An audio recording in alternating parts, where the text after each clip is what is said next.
flexing, rolling through the SWAT. Repping for the city, hear him in the parking lot.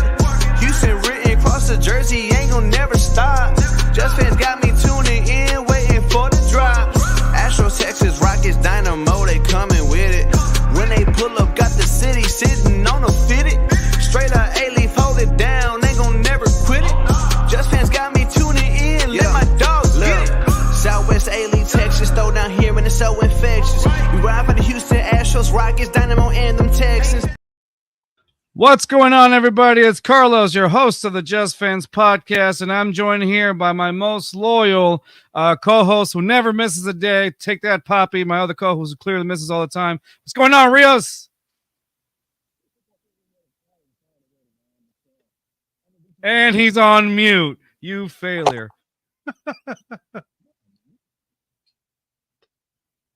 Say something. All right. It's not on mute. It's just weird. I can't hear you. That's weird. Yeah, I can't hear you. So we're very professional. That's weird. Rios, if you want to log back in and out, and then come back in. I got you. All right. And of course, we got the ones and only our awesome guests today. They've been killing it. You guys have probably seen a lot of his stuff on their Twitter account and on their YouTube channel. We got the guys from the Texans22 Podcast. We got Josh and, of course, VT, known as Brown Bear. How's it going, guys? How's it going, Josh? We'll start with you. How you doing, bud? Man, it's going good, man. It's good to be a Texan right now. It is. It's a great time to be a Texan. And now we got the one and only Brown Chubby Bear VT, who you can hear him talking. You can see him talking trash to everybody on Twitter. Brother, how you been? I've been great. I've been loving this offseason, the draft. I loved. We did some really good draft coverage. I'm just loving it. Thanks to everyone. By the way, we hit 2,000. I just got to thank everyone that keeps subscribing and watching the videos, man. Yes, sir. These guys are killing it right now, man. They're hot. Y'all gotta subscribe to their YouTube channel. They gotta follow them on Twitter. All that. Rios is finally back on. There he is. Rios, say something. Something. There you go. Good job. All right, Rios, tell us, how are you doing today? Well, I was saying before, technical difficulties. Is it football season yet, man? I haven't been this excited in years. Thank you. Yeah, we're all saying the same thing, dude. We haven't been this excited to be Texans fans in quite some time. I want to kind of analyze a little bit. And when I say analyze, we're just going to talk it through some of the highlights and some of the lowlights from this offseason so far, since, next week, well, actually not this week, the Texans released their schedule. Or actually everybody in the NFL released their schedule. So we're going to see how we do. We may predict some records or whatnot, and see, based on the schedule. So first, I do want to talk about, some of the highlights that you have seen. Think about some of the highlights you have. I apologize, not highlights, the lowlights. What is something that you may not have liked from the offseason? We'll start off with that. Rios, is there something that you may have not liked from the offseason as far as any acquisitions, maybe some more aggressive things that Nick Cassero should have done, just anything that you may have not liked throughout the offseason? Obviously, the Diggs trade was terrible. Not kidding. The worst. Absolute worst. No, I would say the one, I guess, critique I would have, Casero's killed this offseason, but the one critique I would have is the cornerback 2 position. It's kind of taking a gamble on Okudah and a rookie. That's really my only cause for concern as far as the offseason goes. But other than that, for once, I can say there's no complaints. Okay, fair point. A little bit of uncertainty, I guess, around that area. Okay, Josh, what about you? What is one critique that you may have in this offseason so far? Yeah, to me, it was something I was thinking about, because I know it's all kind of was it rainbows and moonbeams, whatever the phrase is right now, yeah. Right? But the one thing, if I was kind of leaning into my mantra of building on strengths and just getting as big and nasty as you can at certain positions, I really would have loved seeing the Malik Collins trade for Eric Armstead go through. And if they had done that and also paired Danielle Hunter, I know the money would have been tight, but I feel like that if I had to complain about something, I would have loved to see that happen. Makes sense. No, definitely. Yeah. I agree 100% with that. V, what is your take? Is there something that you may not have liked? At least, I think we all can kind of agree that Nick Caserio has been doing an amazing job during the offseason. But is there something that you didn't like so much, or anything that low light during this offseason?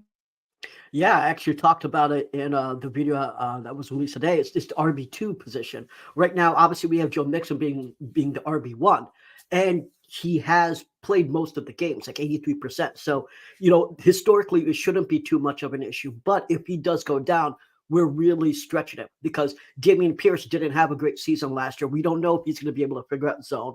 After him, you're talking about a rookie that was picked in the 205th overall pick. You don't know how he's going to perform. He didn't get a lot of carries last year. He got under 200 carries. Dare is obviously not someone that they trust. He's probably there more for special teams and being a backup kicker. You don't really have anyone else to solidify that RB2 spot. That is actually my biggest concern right now, particularly on the offense. If I'm just talking offense, that's my biggest concern. On defense, I understand how you guys would say, like, you should have solidified the DT spot and stuff like that. And I said the same thing. But honestly, my biggest concern is RB2, because at least with the DT position, you can rotate. They have so many guys right now that they have enough guys you can rotate. So you can have a guy in there just playing, 25% of snaps, but what are you going to do if Mixon goes down? That's a concern. No, that's understandable. Now let me ask you, since you brought up the running back position here, were you happy with the Joe Mixon acquisition, or did you feel, or in your opinion, was there anybody else that you would have been happy if the Texans would have gotten instead of Joe Mixon? Just out of curiosity, not dogging the Joe Mixon thing. I'm just kind of asking, is there anybody that you would have thought might have been a better acquisition, or are you completely 100% happy with with Joe Mixon on the Texans? I'm fine with Joe Mixon, but I actually thought that Derrick Henry would have been a great pickup for us. One, for the personal side, that if we actually did win a Super Bowl, but we won him with Derrick Henry, I would love to just point that out to every single Titans fan. But on the football as you side should. of it, right? But on the football side of it, the guy's a beast. I thought for literally almost like basically 2 years in a row, like, oh, this has got to be his year where he finally just breaks down, or this got to be years break down. And we, both years I'm wrong. The guy just always comes back up. Titans had one of the worst offensive lines in the league last year, and the guy still put up numbers. So like, the guy is just insane, and I know that he wants to rank. So I don't know if we made the call or whatever, but Derrick Henry is the guy that I actually was my number one pick that I wanted for the RB spot. Josh, I'm going to ask you the same question. Did you, when it came to the running back position, is there anybody that you may have thought other than Joe Mixon, or were you absolutely content with the acquisition of Joe Mixon?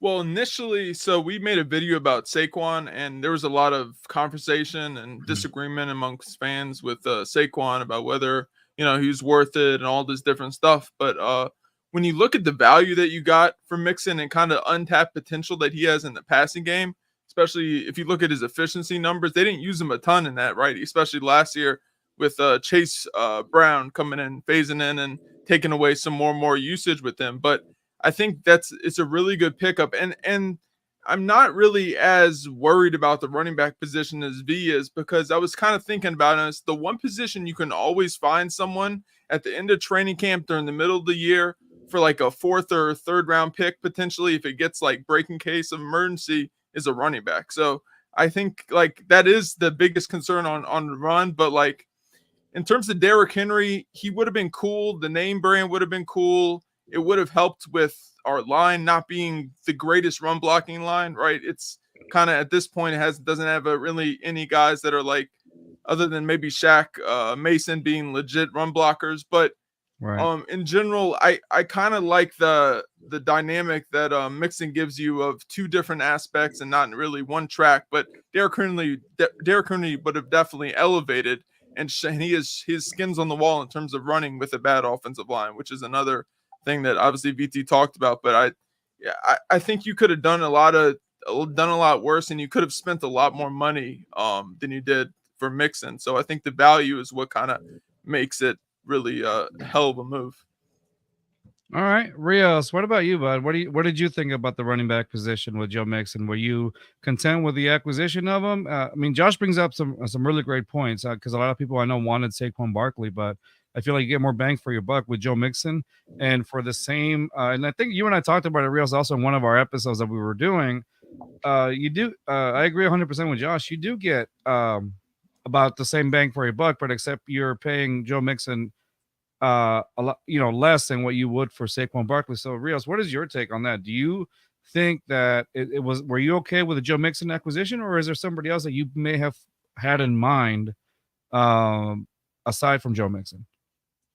Well, initially I was real big on us getting Saquon. It made a lot of sense, but I think after it happened and he signed with the Eagles for as much as he did, and then we got Mixon for basically 3 years and $9 million a year. When I think I can't remember what analysts did a side by side of Joe Mixon and Saquon's numbers, and they're pretty similar, except Joe Mixon has not missed a game in like 4 or 5 years, versus Saquon, he's missed a lot of time over the last 3 or 4 seasons.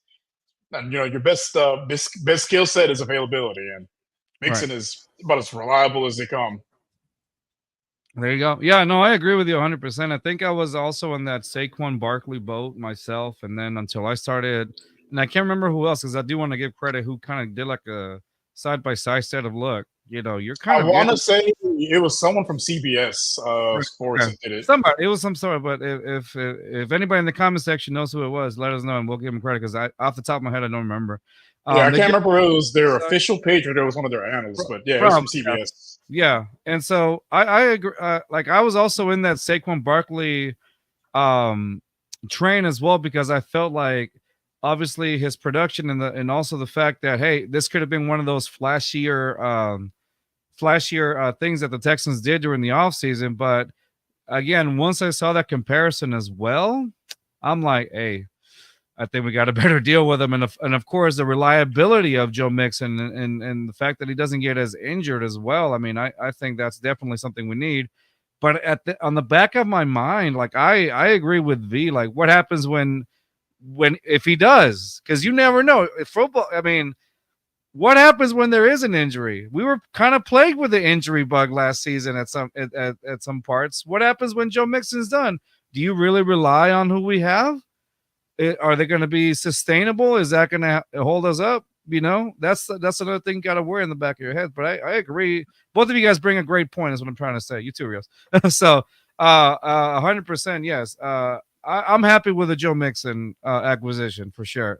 It's a great addition to our team, and it's just another weapon for CJ Stroud. I mean, you relieve a little bit off of him now, because last season, obviously, for a rookie quarterback, man, my God, were we relying on him for so much, and he still, was able to go above and beyond for what he was working with, what he had, after Tank Dell went down as well. And, having that, having a weapon like Joe Mixon who can catch. I mean, if the Texans were able to do what they did with Singletary, I mean, what can you do now with the acquisition of Joe Mixon and Stephon Diggs and more weapons added to CJ Stroud?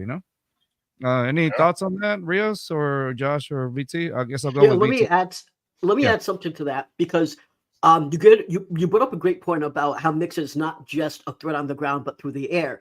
And if Jawar Jordan, his nickname is Jaws, if he ends up winning in camp as RB2, which I think there's a good shot of it, right? Mm-hmm. I do think he can do it.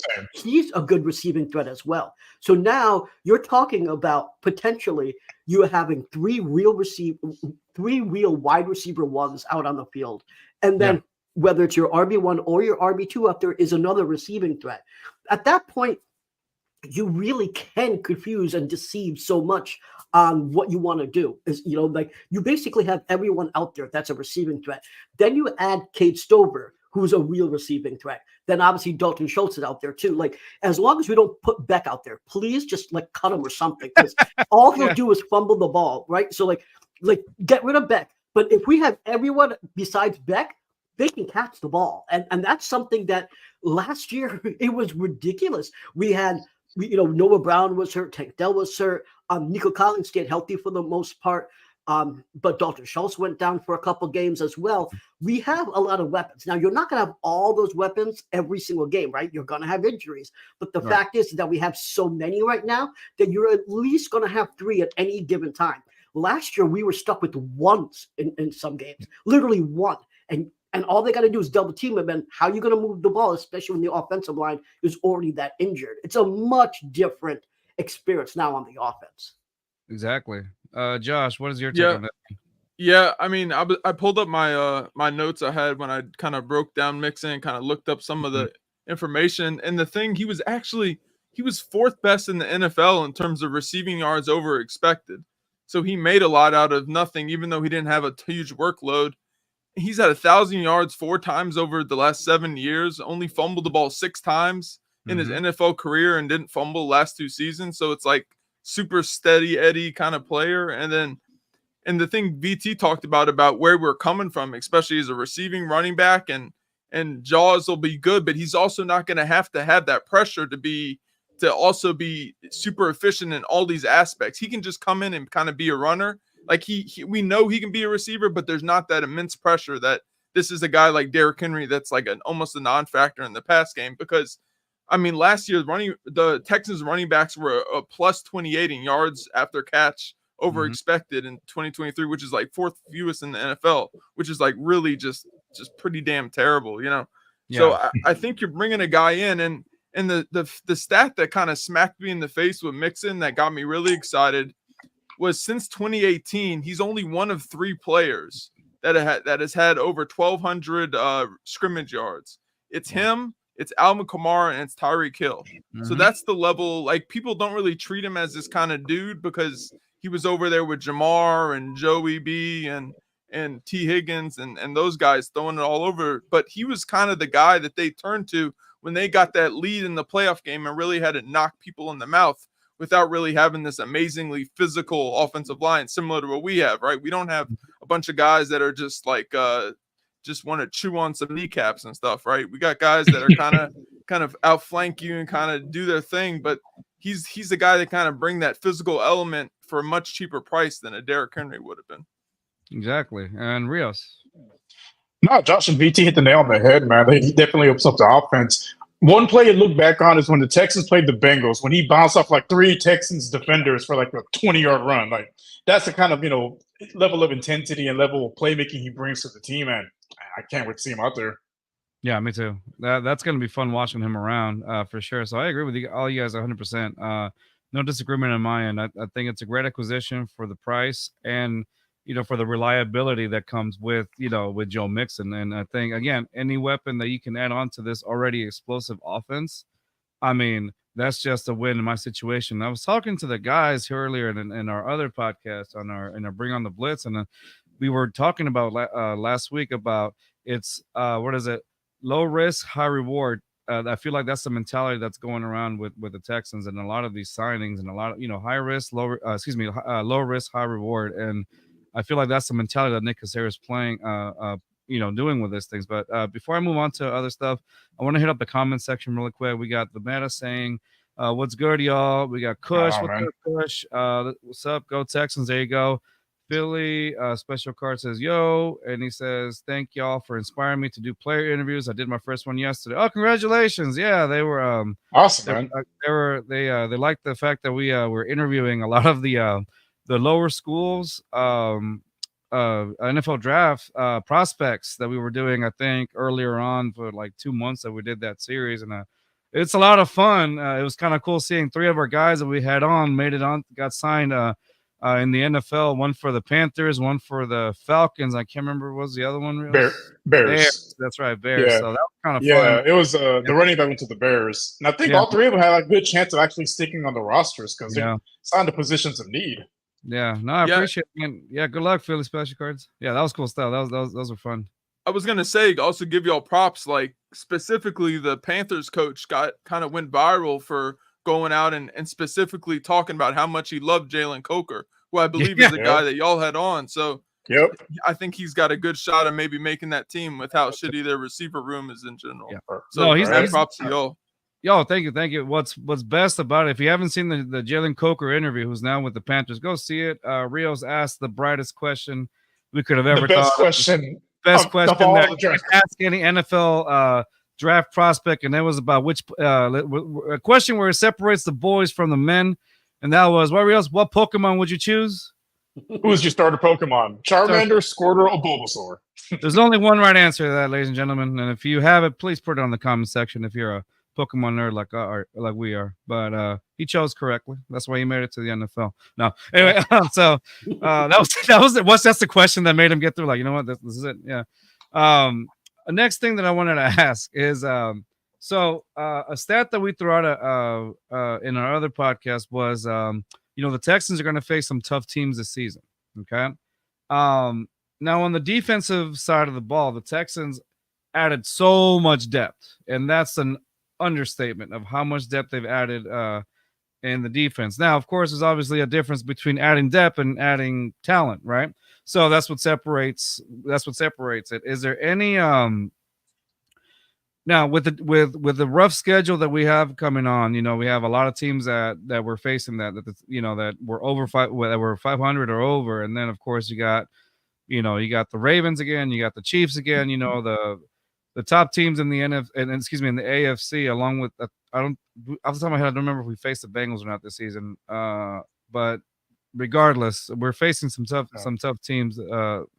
So my question is, do you feel like that's one of the main reasons why they added so many defensive players this season to try to see what they can do against some of these quarterbacks who are definitely going to throw the ball around and our secondary, based off of like last season when a lot of players, sorry, my dogs are going, when a lot of our secondary did get burned in a lot of situations. Do you think a lot of the depth that they added was for that reason? What do you guys think? I'm going to start off with V. Go ahead. So we were the 20th ranked secondary if you're going by air yards. We gave up 230 yards per game. We've got burned plenty of times. Our pass rush was good, but not necessarily the best, largely because of our interior. Anderson and Gennard were doing their job, but the interior of that line was weak. And I know a lot of people may look at that and say, what are you talking about? There are games where we had our GTs getting, 3 sacks. Well, like if you look at that Bengals game, that was because the guard, they decided not to double team on defensive tackles. And so it was, basically unblocked almost. It was very easy when you're playing against a guard that just can't do anything. So our pass rush in the interior was very bad. And what we did here is that we added some ballers, right? We got Foley from Fatuski, I know I'm mispronouncing the name, from the Jaguars. Danico Autry is going to play on the inside. Tim Settle is going to help out. And so we just have a lot of depth there. Do we have necessarily like a baller? I'm going to say no, but the thing is, you do what Michigan does. I'm a Michigan fan. Most people that know me know that I'm a Michigan fan. Go Blue. But what Michigan did is that they just rotate. They really don't have anyone in that interior playing more than 30% of the snaps. And if you do that, even your guys that are not necessarily like your tier 1 guys, they can be successful because you're playing really just not a ton of snaps, right? You're talking about about 60 plays or so. So if you have to do 20 snaps per game, you can stay really fresh and you could be better than a tier 1 guy that has to play 50 of those snaps. So that strategy is going to work, I think, for the D line. The second year, we had a real problem. You had a problem where Petrie was out of place a lot. Stingley was obviously injured for a large part of that season. Steven Nelson was hurt. He played hurt, but he was hurt for a large part of that season. They got rid of Desmond King and they brought him back, and he was good at nickel. So you had an issue there. So we were honestly, our secondary was a mess. Now, if you look at the stats, it looks crazy because there are only a few teams that have corners that have 4 or more interceptions, and it's like Bears and us. That's it. Right. But we made big plays. The problem is we didn't play good, consistent football, and we had like quarterbacks like Desmond Ridder and Zach Wilson having career days against our secondary, and so we had to do something, right? We had to do something. It all starts up front, as D'Amico says. So they said, you know what? We love Anderson. We're going to bring Daniil Hunter here. We're going to get Danico Autry. Caserio loves Danico Autry. And so they got bigger up front.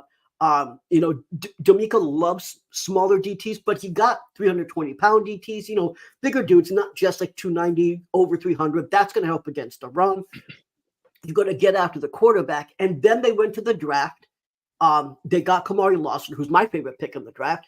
Then they got Caleb Bullock, and then obviously in free agency they got Okudah. And I know that you said you don't necessarily trust that, and neither do I. But the fact is, now that you have two other DBs, right? You're not just trusting Petrie, you're not just trusting Okudah. You got some rookies that could come in there. I think one way or another that should work out, right? The camp is going to tell you where all these guys play. But the fact is they added the talent. Now it's up to the coaching. That's up to D'Amico and the DB coach to figure out where they're going to put them and where they're going to rotate guys. And I think they did a really good job, honestly, on the defensive side. Yeah, there you go. Awesome take, VT.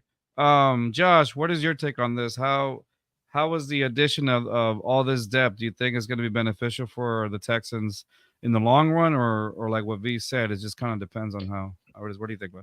Yeah, it was really interesting because it was like two different off seasons almost, or two different phases of free agency. It was the free agent phase where everyone was freaking out because we missed on like 2 or 3 guys that everyone thought. And we were in this phase of like, oh, we got to fix the interior, got to fix the interior. And when those guys were priced out of our market, Nick Cassera was really good about making a switch up and saying, okay, we're not going to bring Grenard back because it doesn't make sense if we're not going to upgrade the interior to have 2 smaller guys on the edge with him and Will. It doesn't fit for what we kind of want to do with our 4-man rush and everyone else playing coverage. So I think that when they pivoted and they then went to this bigger defensive line with adding Foley and adding Autry and adding Hunter and re-signing Derek Barnett and bringing in Solomon Byrd and Settle and all these big bodies and Mario Edwards, who's kind of inside-outside flexibility, and kind of just building that up and then adding Azeez, that was kind of your first phase with a few DBs mixed in, right? They said, okay, we're going to fix everything close enough to the ball. We're going to make it so way easier for us so we don't have to be bringing safeties and guys down. That's going to create different advantages for the offense in coverage where we're not going to be able to keep up with guys, because you saw that last year where we were making stops with our front, but it was a lot of times it was a little bit of smoke and mirrors at a point, because they were having to do, D'Amico was deep in his bag and having to create all these really like pre-snap right before the play. You were seeing a safety fly down to fill a role. You were having us do a lot of different stunts and things that weren't really didn't really set you up great to create one-on-one situations for other guys. When you got hit with play action, that's what you saw later in the year when our 2 pass rushers started getting beaten up. He didn't have that good fluidity to it. But so when you had that first phase, you added all this up, you got bigger, because obviously he said over and over again, and we haven't had a reason to not trust D'Amico yet, right? He says something, for the most part, he kind of follows through, and he's not a lot of smoke and mirrors at this point, where he says, I want to play 4, I want to play coverage, right? Blitz 4, coverage the rest of the way. And so they went and got their linebacker. The only real guy they got for a long-term deal was Azeez. So they locked in their 2 linebackers. They got their D-line set, and then they pivoted to the draft and said, okay, we're in a situation now where we filled this lower level. We don't have to do a ton in terms of reaching for guys and kind of going up and spending a bunch of future capital, because we know down the road we're going to have to start paying people, and we don't want to overextend, but we're going to be really smart, and we're going to bring guys in that have these really high floors in Lassiter, really high ceilings in Lassiter and Bullock in terms of their instincts and everything, but also have this clearly defined floor where Lassiter, at the minimum, he could be a starting nickel day one, right? There's a chance he wins outside.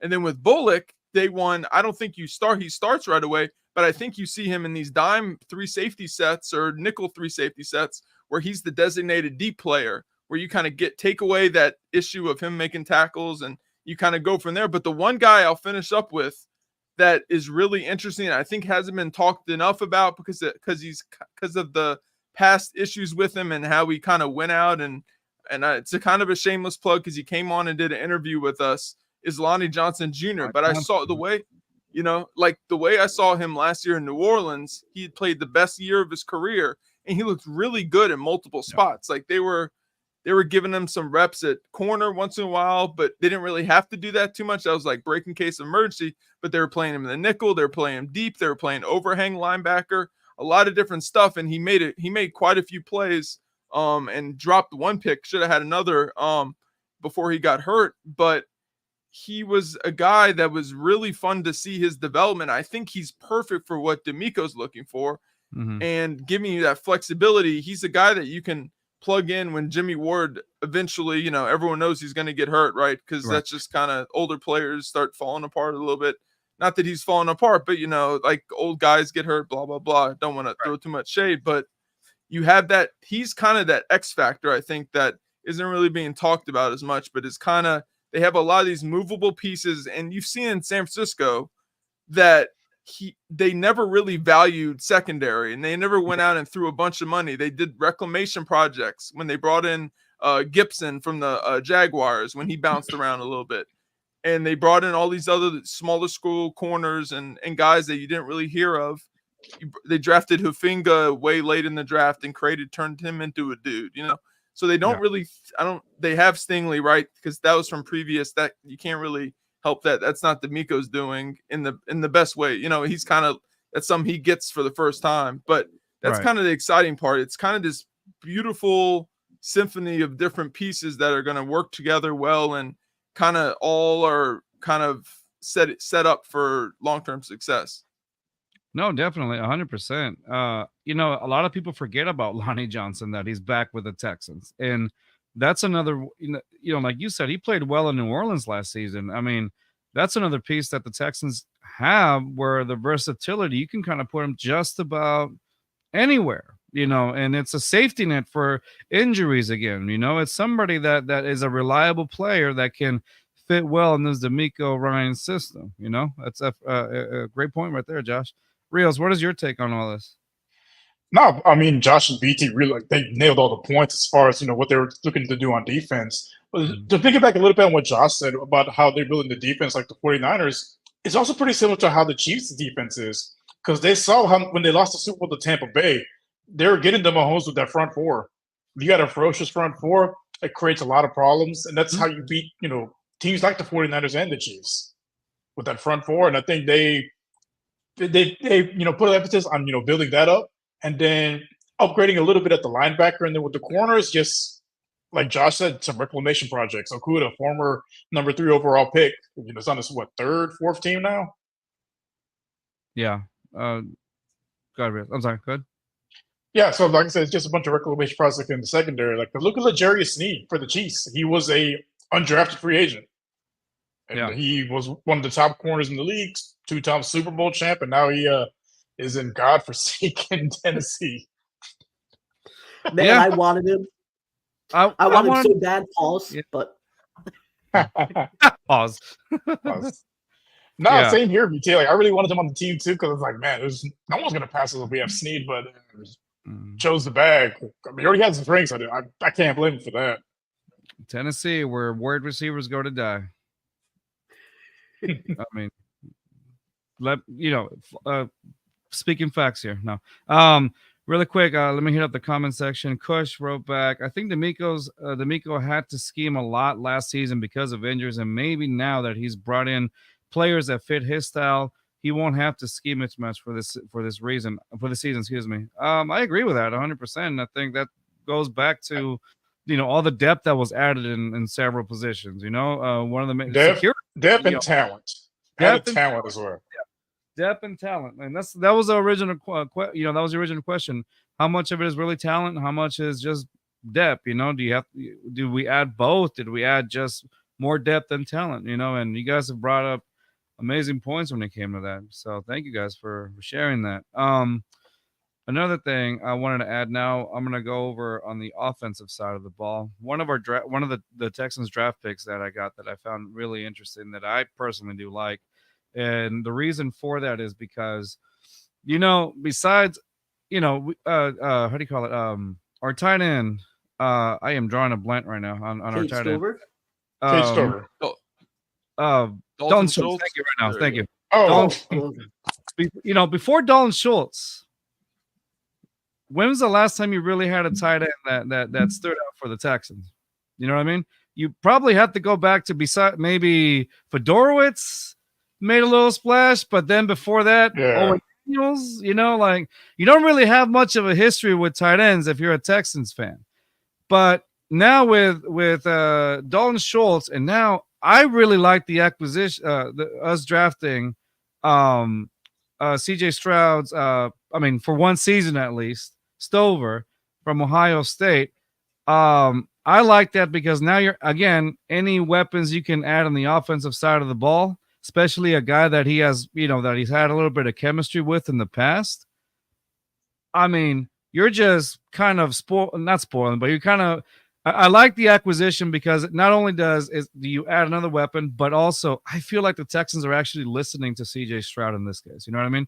If you predate back, and I hate to bring it up, with Deshaun Watson, remember he was kind of like wanting that to be a part of some of the drafting process before all that shit went down with him. So he wanted that, but I guess whatever, he felt like he wasn't being heard. But now, I feel like they're doing that with CJ Stroud. I mean, think about it. Tank Dell, right? That was another one. I want to call it CJ's picks, if you will. One of CJ's picks, and I'm not sure, but I'm pretty sure CJ had something to do with the fact that, hey, go get a tight end. Stover's available, kind of a thing, And that's obviously just me assuming, but I like the pick because it adds again another part to CJ's arsenal. What are your guys' thoughts on the acquisition of Stover? Since I started with VT last time, Real, so I'm gonna start with you, and then we're gonna work our way down. Look, any dude that's farming during the NFL draft, guaranteed Hall of Famer. Yes, guaranteed. I need him to show up at the training camp in the overalls like Vince Wilfork did on Hard Knocks. Exactly. Yes. No, but this is a great pickup. Because that tight end number 2 spot is basically up for grabs, and I have a strong feeling he's going to earn that spot in training camp. Because Brevin Jordan hasn't been the most reliable as far as tight end number 2. Stover, there were some knocks on his blocking, but he took offense to it when they kind of questioned him after the draft. So I think he's going to really try to impress people with his blocking as well as his playmaking ability. He's a former running back, and he knows how to break tackles. He knows how to break out of contact, and it should be exciting watching 2 tight end sets. When's the last time we could say that as Texans fans? Yeah, no, 100%, exactly. When is the last time when you really had a 2 tight end set? Josh, what is your take on Stover coming over? Yeah, we're actually. I mean, this is a little teaser, another shameless plug, but we're coming out with a Stover video in the next couple of days. So this is great timing. I just finished watching him a bunch.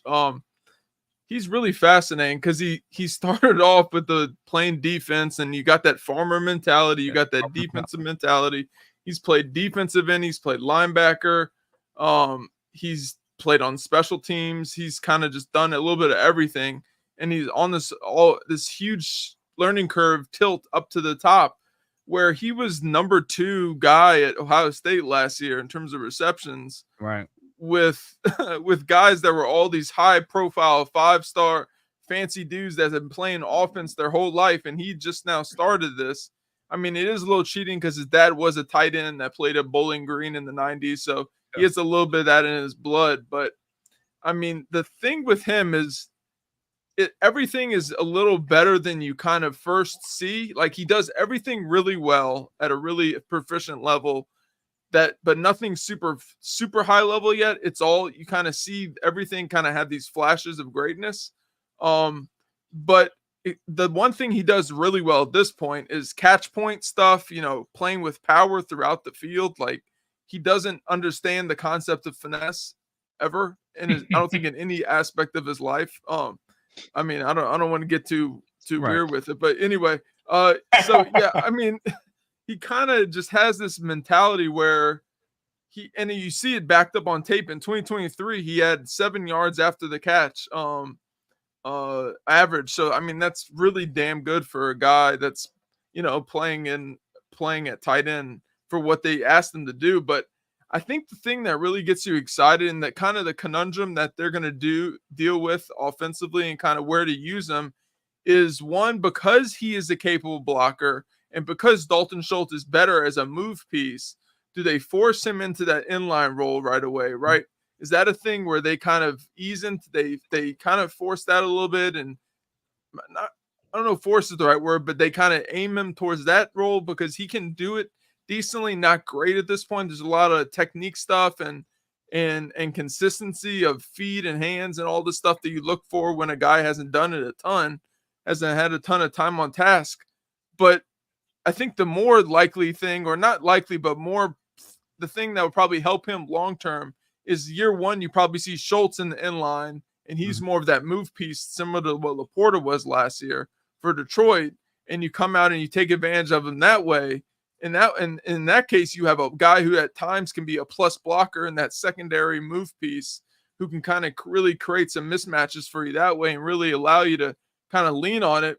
But the thing that'll really help is that CJ, he was great across the field, right? He was super efficient, sideline to sideline, all over the field. But the most, and this is something we talk about in the video that's coming up, we get more in depth with it, but he is the most successful over the middle in terms of where he attacks it, and specifically deep down the seam. So that seam shot that he really didn't get a ton to do, because Schultz is a good separator for a tight end, and that's kind of how you want to throw. You want to throw to him once in a while to isolate him outside and throw the back shoulder to him and stuff like that. But you didn't see a ton where he was throwing 50-50 balls to Schultz, right? Now you have a guy that you can be even with the DB, and you can throw it to him, and you're going to feel comfortable that he's going to have a better than like 70% chance of catching it if he's on a guy that they kind of like the matchup pre-snap, right? So that, I think, is why he fits so well, and he's going to finally let Slowick Slowick has this deep need underneath everything to play heavy sets and really loves to get those matchups that he's doing. And we talk about this in the video too, about how they were fourth highest in 2 running back, 1 tight end sets, and 5th highest in 22 personnel, which is 2 running back, 2 tight end. Now you can, like you said perfectly, you no longer have to cringe when you see Mr. Beck come out or whoever, insert X tight end, Brevin Jordan, who is like a running back disguised as a tight end, disguised as another dude. I don't know. But like you finally have a real dude out there. And personally, I wanted them to go up and get Sanat. That was my guy in this draft. But right below him, the fact that we got him in the 4th round and the value we got Stover, it just really gets me excited the more and more I watch, because you see the upside there, because everything is very fresh with him. It's a lot of little things that he can get better at really quickly. And he showed the athletic traits that really get you excited moving forward. Agreed. Yeah, 100%. B, your take on the Stover acquisition? Yeah, I do think it's a steal. I think we got 2 steals in this draft. I think Jaws was one of them, and I think Stover was the other. I think they both will be impactful this year. I'm not saying in terms of how many, in terms of yards or anything, but I know that they will make impact plays. And one of the things that Josh mentioned was his contested catches, and he tied for being the 11th best tight end in the nation for contested catches. Yes. I believe he had 6 contested catches, if I remember correctly. So that's something that, Dalton Schultz showed really good performance on, and we will see that with Kate Stover. I do think that we'll see even more 2 tight end sets. I know on first downs, when we saw them less than 10%, I think that increases. So I agree. Again, I agree with almost everything that Josh, I think everything that Josh said. And the thing that I love about this pick is that I know that you said, Carlos, that it was something where they had to go to CJ. And you didn't phrase it like that. But the thing that I want to say is, when you heard Caserio talk about Cade Stover the day of the draft and on that press conference, it was like him talking about Will Anderson. It was like another firstborn son. He loved Kate Stover. I think that even if Bryce Young was our quarterback, thank God that didn't happen, but even if Bryce Young was our quarterback, we would have drafted Kate Stover. I think that's how much Caserio liked him, and obviously that means Bobby Slowick liked him and D'Amico liked him. So I think they liked him no matter who was a quarterback, but obviously CJ Stroud being the quarterback, it was like, he's there, you have to do it. Like, I think it was a no-brainer, right? So that's why I feel like Kate Stover. I also want to say that I think bringing Kate Stover here frees up other positions. Like, I think they might get rid of Beck. And like, the reason why I'm harping on that is because he's been a liability in the receiving. game. He's also been a liability in the blocking. Everyone remember. I mean, seriously, like everyone remembers him for that special teams play, but he messed up on that play. He messed up. He screwed up, and then he saved himself. But in reality, he's a liability on their team. And I know that they essentially position him as a tight end. Like technically, he's a tight end, not a fullback, and he's been playing both tight end and fullback. But I just want him off the team, and I think Kate Stover does that. Leo had brought this up about Brevin Jordan, and we all said that, and I think everyone here was surprised of how well Brevin Jordan did, except for that Ravens game. JT Sullivan really brought up some really great points. If you guys watch QB School, on how much Brevin Jordan actually was just horrible during the Ravens game. When it came to blocking, when it came to running routes, he literally could do nothing right. I mean, he made at least 4 mistakes were literally on Brevin Jordan. Now you kind of take him out of the equation, use him as a gadget guy for those one play every couple weeks where you want to just put the ball in his hands and just see what he can do and maybe, get 30, 40 yards of yak, right? That's what you want to use Brevin Jordan for. But you don't want Brevin Jordan there. You don't want to rely on him on blocking. You don't want to rely on him on running those routes. Now you have Kate Stover. You don't have to do that. Great pick. I still think Lassiter was my favorite pick, but Kate Stover, man, I don't know how anyone can't like that pick. Yeah, right. No, I agree. That pick was just amazing. It was a great to me. I loved it. I was a big fan of it. Football Talk with Bo gave us the beer sign. Yeah, we used to do all that, and then we got C Royal, legendary C Royal.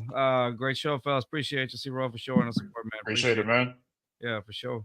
Man, this has been amazing. One other thing that I wanted to talk about beforehand, and it's we get and fellas, I don't know how if you guys, I'm sure you guys get this question asked all the time, but whenever we go on different shows, we always get the question: our thoughts on the acquisition of Stephon Diggs. Okay, we always get it, no matter what. I'm sure you guys, from no matter which podcast we're in, it's always the same question: what do you guys think about Stephon Diggs? So I'm gonna let us know what you guys think first, and this way I'll save the tape in case anybody else save the clip just in case somebody else asks us. I'll be like, "Well, just post this." So, boys, gentlemen, what were your thoughts when you found out that Stephon Diggs were coming over? So, since I started, I think I started with Reels last time. V, I'm gonna start you off. What were your thoughts when the moment you found out, or even your reaction once you found out Stephon Diggs is part of the Texans? I'm going to be 100% completely honest. Sure. I didn't think there was any way in hell that it would happen. I literally tweeted out, "There's no way in hell this is going to happen." The Bills had a $31 million, if I remember correctly, a $31 million dead cap hit. To me, them doing this, it was mind blowing. I literally said, "There's no way it can happen." It happened, and the first thing I did was I called Leo. I said, "Leo, you have to call Josh. We just got Diggs." That's the first thing I did was pick up the phone and I said, "We just got Diggs. I cannot believe this. I'm not going to swear on your channel, but the words that were coming out of my mouth were all positive. I was swearing, but swearing positively." And basically I said, "Call Josh." All three of us were literally like giddy like schoolgirls. I was almost jumping up and down. And so we're all like literally just talking on the phone saying, "This is insane." The fact that we got him, when you have Diggs, Collins, and Tank Dell, honestly, it is the best wide receiver group in the freaking NFL. And the thing about it is that we have depth too. We don't just have wide receiver 1, wide receiver 2, wide receiver 3. You got Noah Brown. Yes, I know he has an injury. He was injured last year, but he also had a career high last year with almost 570 yards. Yeah, right. He was crucial in a lot of those games. He was crucial. Remember that Bengals game? How he literally had to truck over people so you could get that field goal. We wouldn't have won that game without Noah Brown, right? So the Titans game when they dressed up as the Oilers when they cosplayed, Noah Brown had a big part in that one with Case Keenum. Yes. So 97-year-old Case Keenum. I mean, the thing about Noah Brown is that we won't need to use him as much. Last season, because of the Tank Dell injury, we basically had to use him for so many games. Now you just use him when you need to. So when you call his number, he can be ready. We basically say we don't need you for 17 games. We may need you for 4 or 5. And you know what he can do if he is not expected to play that many snaps. He can ball the hell out. And the whole thing is after that, you still have depth. You have John Metchie. We don't know what he can do yet. You still have Xavier Hutchinson. You have the Yankee twins. You still have Steven Sims. I mean, you have so much depth here that it's going to be a fun battle to see in camp. Who's going to win the wide receiver 5 and 6 spot? And just imagine it. We're talking about who's going to win the wide receiver 5 and 6 spot.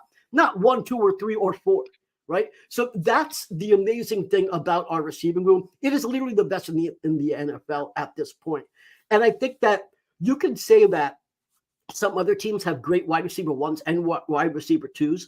And you can even say that they might even have some better combos with wide receiver 1, wide receiver 2. I'm going to make that argument that you can. I'm not saying that it's 100%, but I can understand it. But you can't say they have 1, 2, and 3. And you can't say they have 1, 2, 3, and 4, right? That's the thing about our wide receiver room. Stephon Diggs, man, I love the fact that he came here. I know I'm ranting right now, but I got to say one more thing. Yeah, a lot of people are upset that we restructure his contract, so it's essentially a 1-year deal, and that we'll have dead cap next year if we don't re-sign him. I'm going to say I don't give an F. I really don't care. And the reason why is because this makes it a contract year. If you're keeping up with this Instagram and stuff like that, you see how hard he's working right now. 1:30 in the morning, he's still going at it, and he's working out because it's a contract year. If he doesn't do well this season, he does not get paid. You know, he doesn't want to lose $10 million because he has a bad season. All these people are saying, you know, you're going to screw up the dynamic because, you know, he's a diva. Man, he wants to get paid. You know what comes first for him? Money. And so, honestly, Kassir was brilliant by doing this because he basically said, you know, we're going all in. Look at the way that he structured the Dalton Schultz extension, putting the money in the back end. The Daniel Hunter contract, putting the money on the back end. He restructured for Titus Howard, kicking the can down the river. He is going all in. So he said, you know what, Stephon Diggs, we're going all in. I'm going to take that dead cap. I don't care if I resign you next year. Do your job this year. I'm going on a hunt because I am getting that ring. And that's why I love that pick. I mean, not the pick, the trade.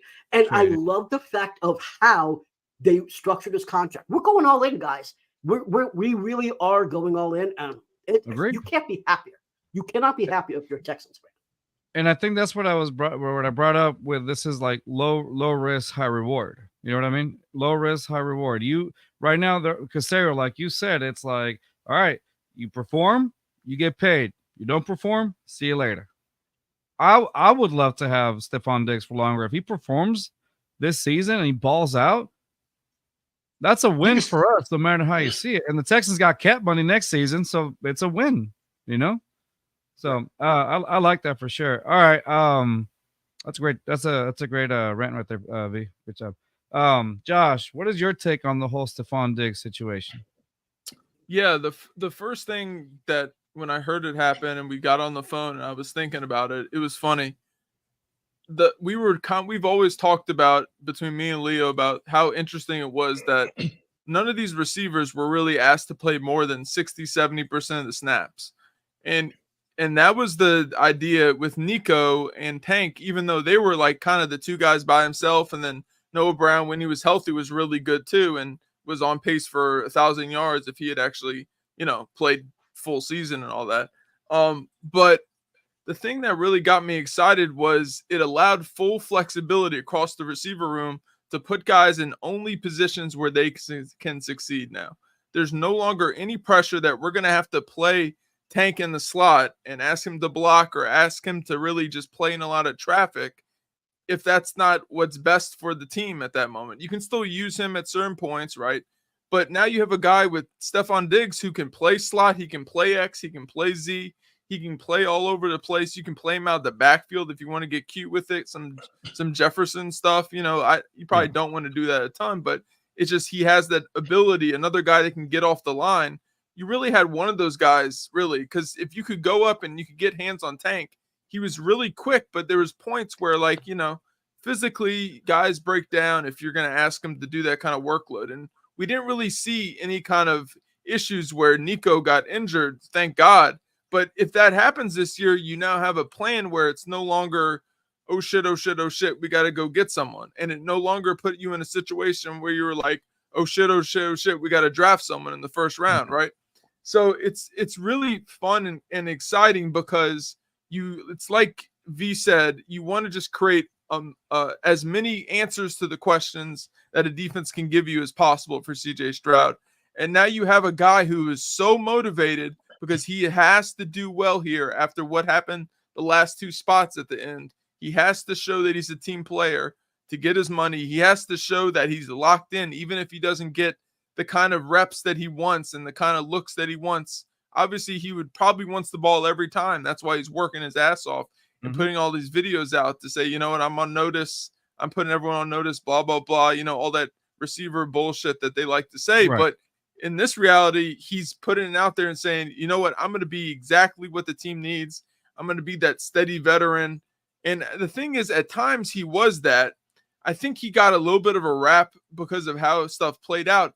But I think a lot of his shit came from, he wanted to win so badly. And he kept getting super close and then just getting a 2x4 in the back of the head, And it was over and over again, especially when he had that experience of that early in his career, having that play against the Saints, the Minnesota Miracle, and being the guy and seeing the team kind of going up with him and Thielen, and then kind of the up and down that he's had throughout his career.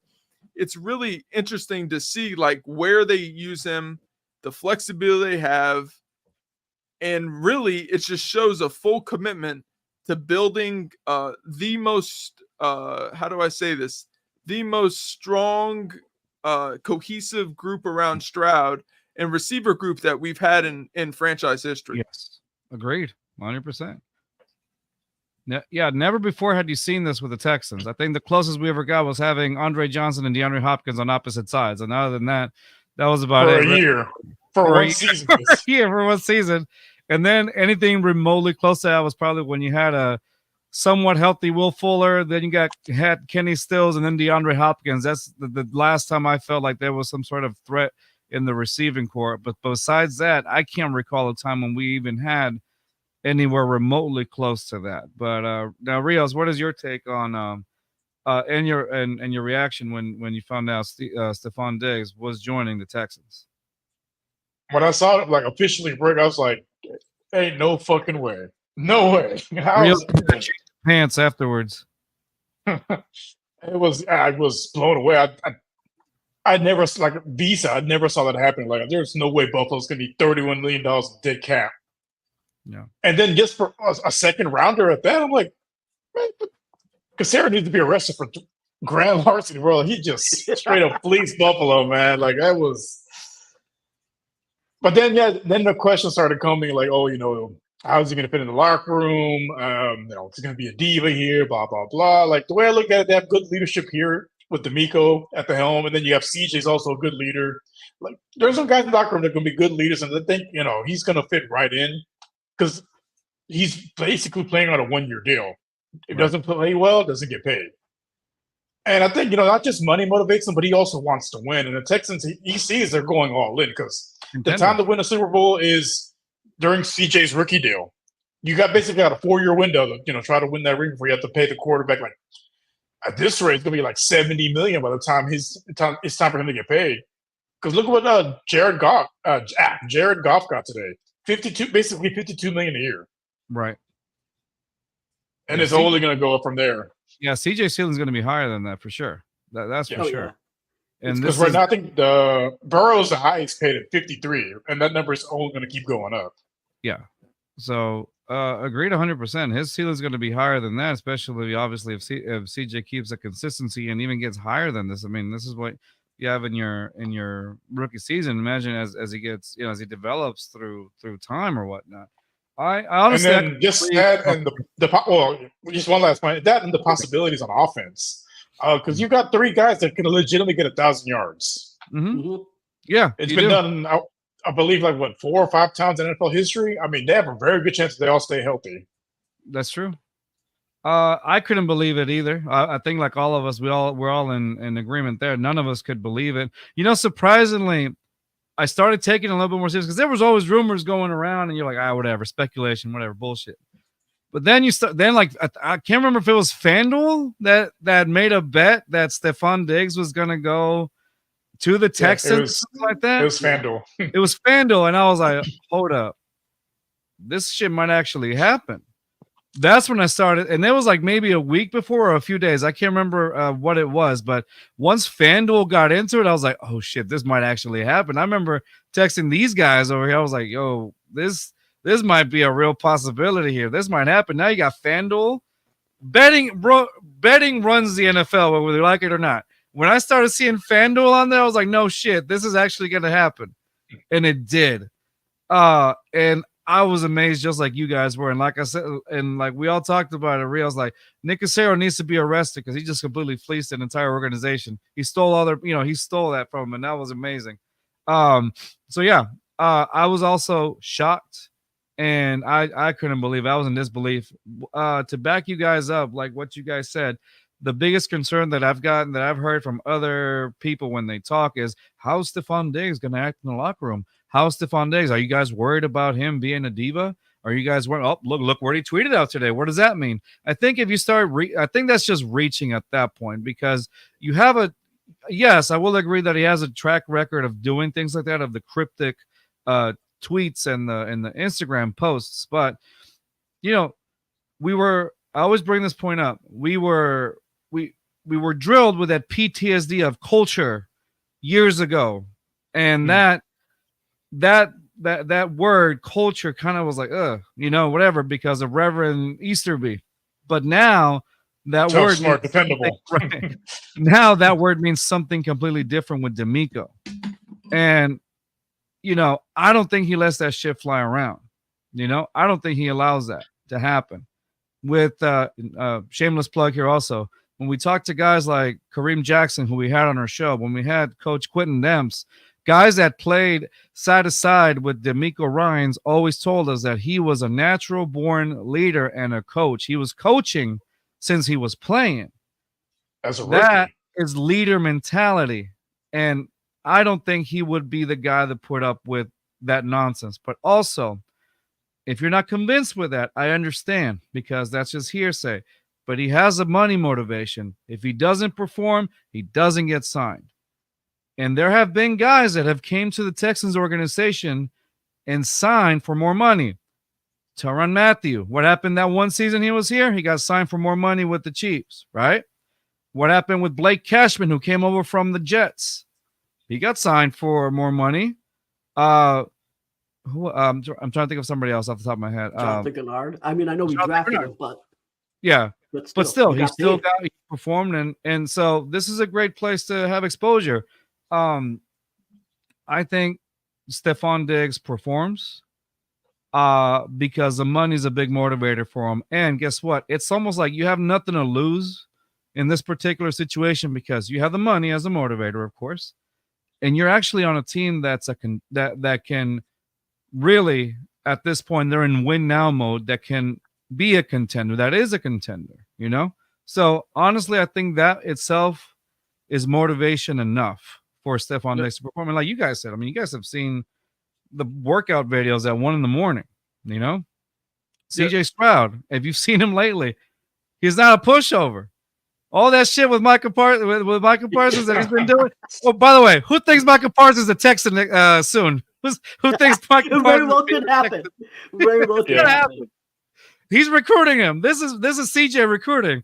Cowboys fans, you're in shambles right now. Do you guys really think Micah can be a Texan? Rios, yeah. what do you think? Do you think so? Absolutely. They're going on a world tour right now. There's been a lot of rumblings. He's not happy in Dallas. They're not happy with him. It's the writing's on the wall. Yeah. All right. Yeah. So who do I want as my quarterback? CJ Stroud or Dak Prescott? Yeah. There you go. Josh, what do you think? Yeah. One quick thing. Yeah. I'll weigh in on the Parsons thing, but one quick thing too. The biggest reason, and we didn't even really touch on this, is every time that Diggs exploded, It was towards the end of like 3-4 years. It was after the honeymoon period. Yeah. He's got a long honeymoon period with all these young, exciting dudes. It's like he just, for analogy, it's like he just got his new girlfriend. They just got their fiancés now or something. They haven't married because they haven't got that long-term deal, right? But they're kind of moving forward, and everything's real new and fresh, and it's got that new car smell. He's not going to act crazy. But like talking with Parsons, I think the thing that we look out for when they're going to potentially move him or he potentially leaves, the thing to watch out for is what happens with Dak, right? The second Dak leaves, they're no longer a serious team anymore, right? They have to completely they'll start selling parts off and kind of reshift everything a little bit, because I don't think they're going to pay a ton of money to Parsons to rebuild around him as like a kind of finishing piece guy. And I think that's when you kind of, your ears will really perk up. But I think it's like you said, they did the draft video, right? They did that whole draft coverage. They're probably sick of each other by the end of that shit, but they still went to China together. So, I mean, they obviously don't hate each other, and he's definitely putting that work in, and they're kind of like two brothers constantly just poking each other and messing with each other. So I think it would be absolutely amazing. He would be a great compliment as like as that complimentary to Will, as Will continues to build his body up and get stronger. Not to get too nerdy about it, because we could do a whole episode, and we'll probably talk about that later when shit starts to get really like dry and there's not anything to talk about, But yeah, to me, it's like that's what we look for. The second Dak goes or second Dak leaves, I mean, is considered like on the trade block or something. That's when you kind of like big ears. Okay, what's happening next? Yeah, exactly. B, what's your take on the Micah Parsons thing? Yeah, so it's not just whether Dak leaves, it's even if he stays. If he stays, that means where's the money going to come to pay Micah Parsons. So honestly, that's going to be a question whether Dak stays or leaves. That's a question. But I really want to address Stephon Diggs for one more second. I know I keep talking about it, but so let me just say, I think a lot of people fear what they don't know, right? Like everyone fears the unknown. So if you know why he had problems, I think maybe that would calm them down. So let me just say what I did a little bit of investigating, a little bit of reading and stuff. Let's go back at first at Minnesota. So he was happy at Minnesota, in the beginning. And then what happened was they changed to a run first offense. And when they moved to a run first offense, they actually started losing. Right. And so not only was he less involved, but they weren't winning and they weren't listening to him. And he was like, well, if you're going to be a run first offense, why am I here? And you're not utilizing what I'm good for. All right. Let me go somewhere else.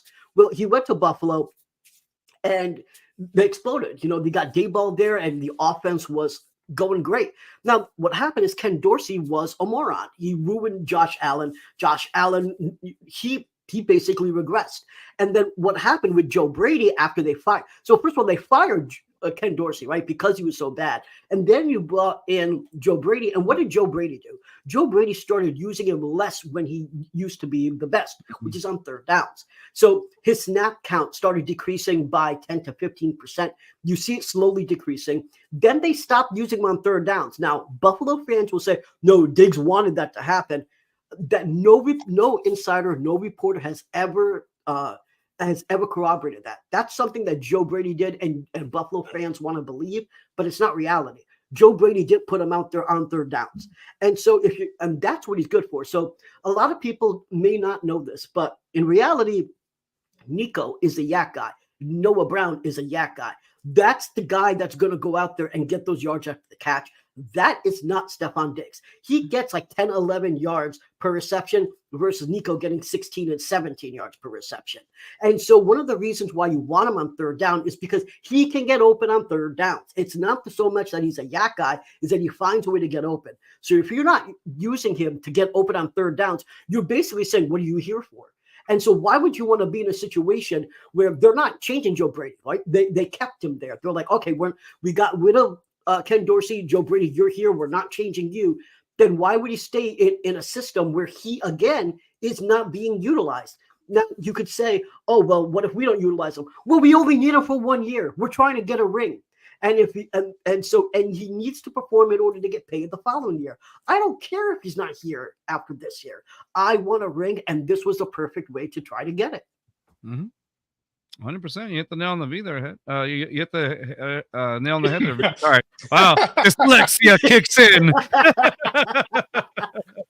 When the dyslexia kicks in. No, you hit the nail in the head right there, V. Honestly, 100%. That was perfect. Guys, that's going to be our time. I am just happy that I got to have you guys on and shoot this shit. You guys are doing such an amazing job on your channel, and congratulations again for hitting that 2,000 viewer mark. Please, if you haven't followed these guys, if you're watching us on our show, please follow them at the X account at Texans22 Podcast. And of course, I believe it's Texans22 on YouTube. Is that correct, gentlemen? That's right. Yeah, just search for Texans22 on YouTube. There you go. And really quick in the comment section, I know Kush had written, I had a feeling the Texans were considering Diggs' move after the Vikings pick swap, but I was shocked that they had the balls to make the move of my ass off. And of course, I think we all were too. And of course, Julius Harris wrote, the only reason why Diggs started getting frustrated with Josh was because they went away from him. And Diggs knows he's better than every other wide receiver on his team. I would be frustrated too. It's a great point. It really was. You could tell the frustration that was being built on him. But nonetheless, guys, again, 100%. Thank you guys for joining us.